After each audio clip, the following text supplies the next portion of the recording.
गोजरी जबान में अपडेट सुनिए।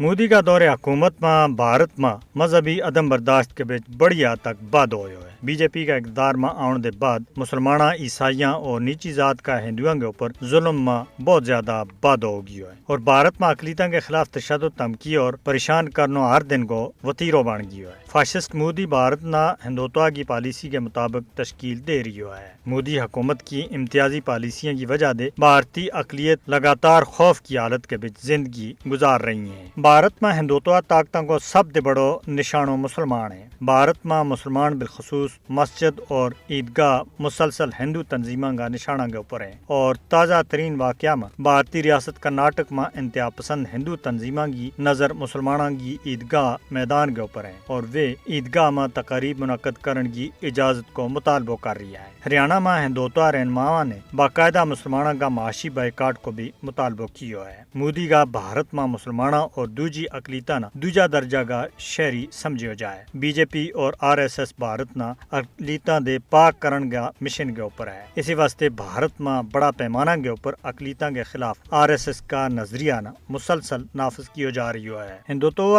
बयानियों दुनिया की नामयाब सबसे बड़ी जमहूरियत भारत के बीच खतरनाक हद तक बदतोयो रुझान है। भारत में मजहबी अकलीता ना बचाउन के वास्ते इंसानी हकूक का बैनुल अक़वामी इदारा ना आगे आने की जरूरत है। आलमी बरादरी ना भारत में अकलीता की हालत ज़ाहिर को फौरी तौर के ऊपर नोटिस लेने की जरूरत भी है।